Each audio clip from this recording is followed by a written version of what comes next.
Maayong adlaw kanyong tanan nga nagpaminaw karon ning tulumanon, kini ang akong suliran.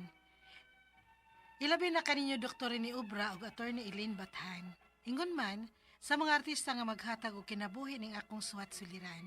Ako si Belen, 35 anyos. Itago lang ang akong address. Punto legal kini akong suliran. Kabahin kini sa akong gitrabahoan nga daghan kaayo og pasalig, pero wa tumana. Aron ni sabtan, ingon ini ang mga panghitabo.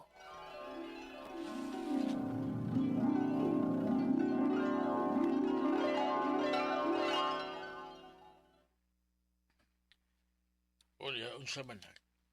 Nagkapangita na kag trabaho. Wa palagi pa oy. Wa man ko madawat sa akong mga gipang-applyan. Sagasa na lang ko nang apply. Bahala na lang unta to bisag unsang trabaho ah. Basta makatrabaho lang gid ko ba? Kay mabdos baya ko. May pahawa man lang akong amiga sa iyang amo kay mular ka siya sa laing nason. Suway kunog apply dito. Sakto kayo kay nangita jud mi tuod sa kong asawa katabang. Sir, ako lang be. Nagkinahanglan kay kong trabaho, sir, para sa akong pagpanganak pohon. Sige. Okay ra nimo nga dili minimum ang sweldo? Ha? Dili, di ay? Oo, dili. Pero naa kay mga benefits. Hatagi mi sa imong SSS number, PhilHealth, ug pag-ibig para mahulgan na mo ining sweldo nimo. Okay ra, sir. Way problema. Gamit sad kay na nako ilabi na ang PhilHealth. Gamit kaayo sa akong pagpanganak.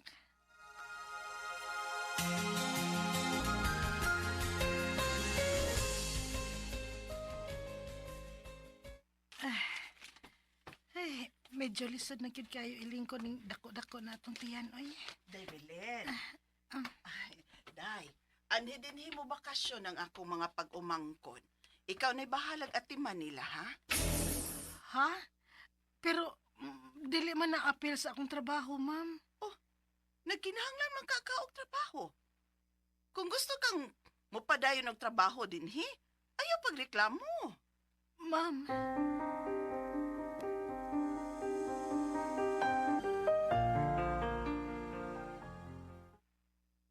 Okay na ni. Loto na. Di kapoy na gid ko nimo, ay! Oh, Maglabaw na ko! Mumagbuwag na ta! hala. Magbuwag sila si sir ug ma'am?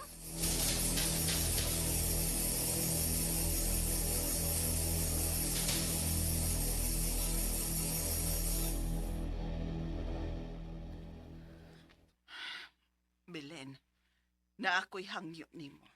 Oh, unsa man na, ma'am? Ang tigsweldo manggod nimo ang ako mang bana. Unya, nagbuwag naman mi.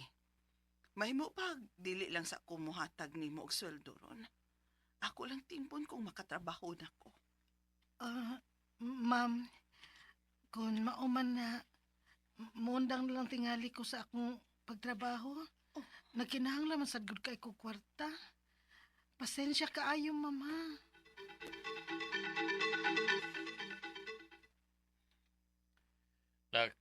Gitanaw na ko ang imong contribution sa PhilHealth pa. Oh, anya pa? Wa may gihug sud sa pila ka buwan. Oh. Katapusan nga hug nimo kay adto pa mang miagi nimong trabaho. Unsa?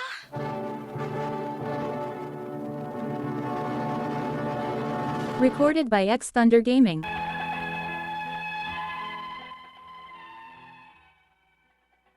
So di ay sa pila ka buwan akong pagtrabaho, wa di ay sudli sa akong amo ang akong PhilHealth. O gisawayan ako og check ang uban sama sa SSS og pag-ibig. Pero wa sad gihapon. Maong giadto nako sa branch gyud sa PhilHealth aron pagsiguro. Unya, Yes, ma'am. Marto ang katapusan nimong huog sa PhilHealth. Last year pa gyud. kinuo ko. Kung may mo, istorya ang imong employer, ma'am, bay na ini. Di may yung gibuhat, eh. Kaya bisan usa, wala hulga imong PhilHealth.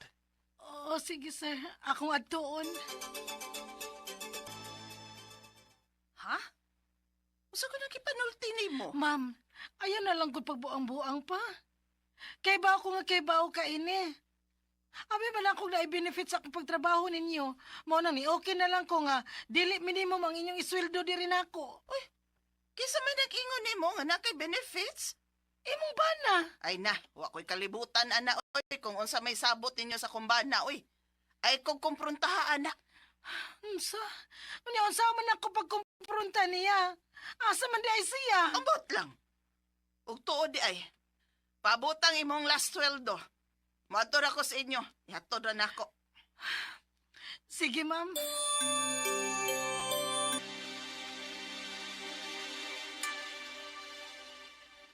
Pila na kasi mana, pero wa pa man lagi gihapon mo anhi. Ambot lang lagi pa, uy. Doon lang ka nako sa ilan, no? Mas mayo pa. E basin og wato'y plano nga mohatag sa imong sweldo. Mayo! Mayo! Mingaw man. Ma'am! Mayo! Day! Wa na may nagpuyo diha, ni pahawa naman. Unsa?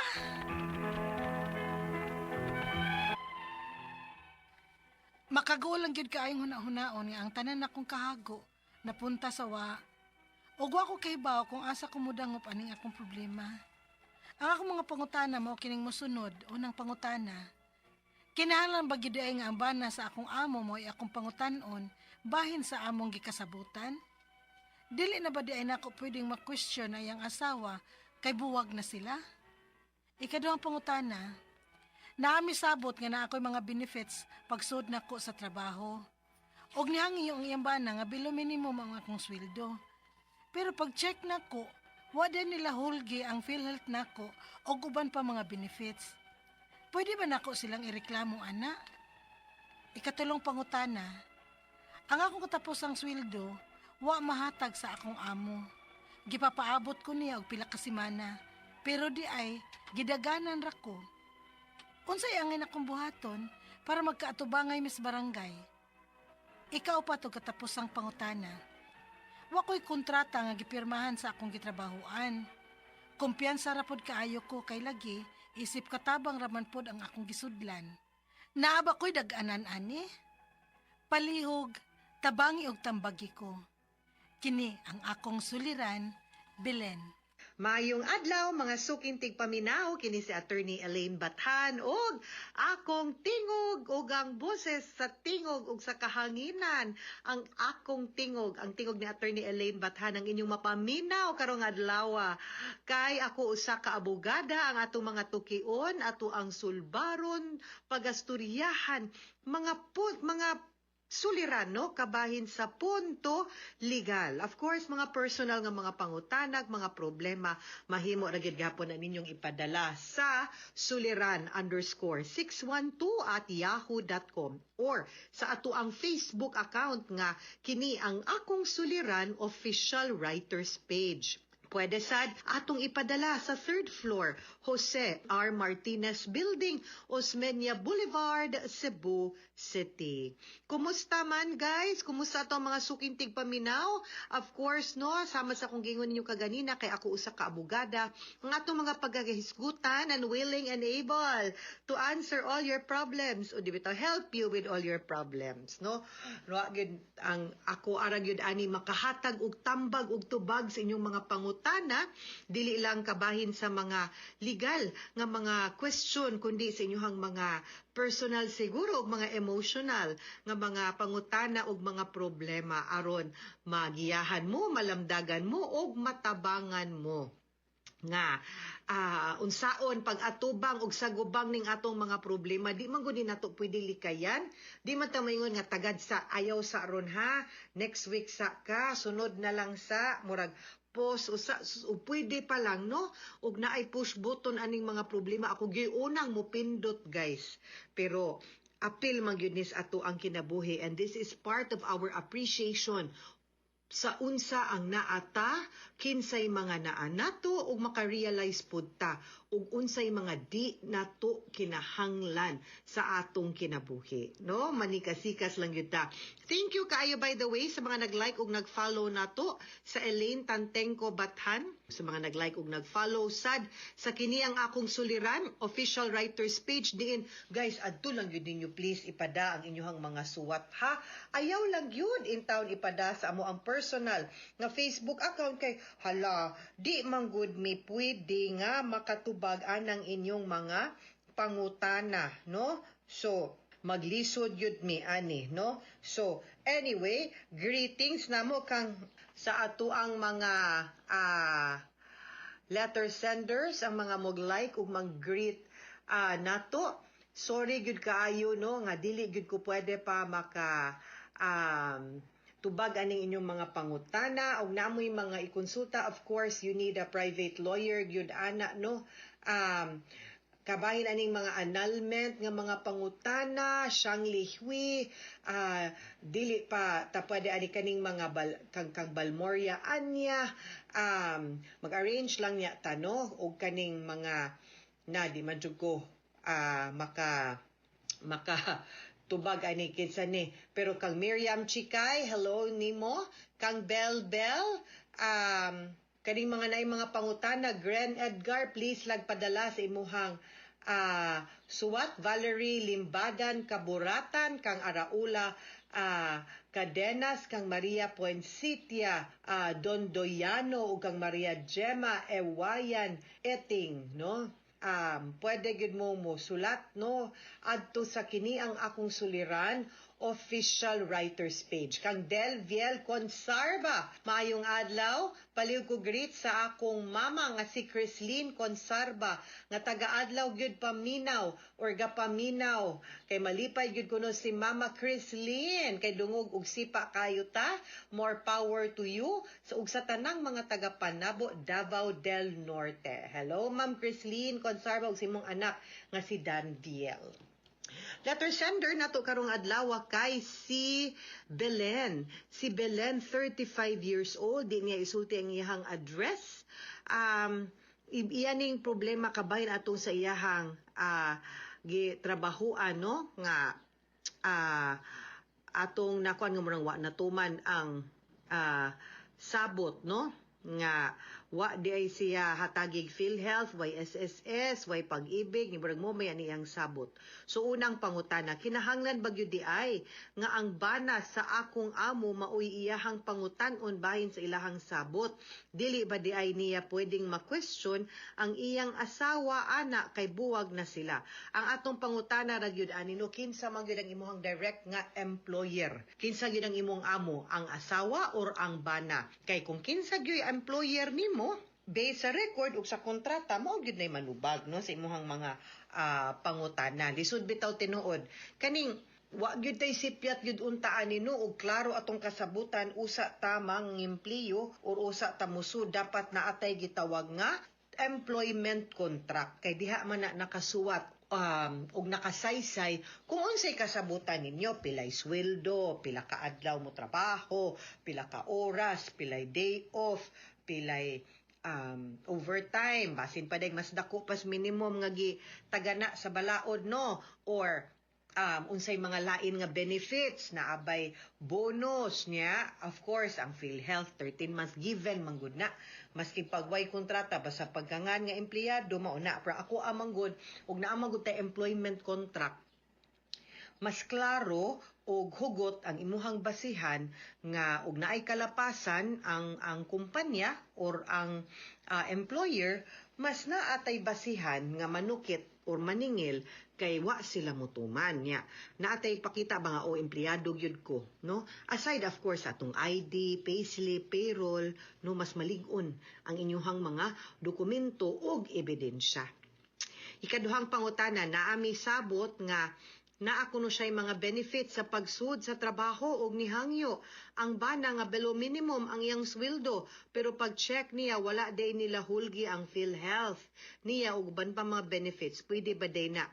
Pwede ba kuno nila silang ireklamo ana? Of course, no, mandated man yun. Honestly, depende gina ha kay kana ganing less than 10 employees, ningon man gud pud ang balod bugat sa biyag yung minimum, no.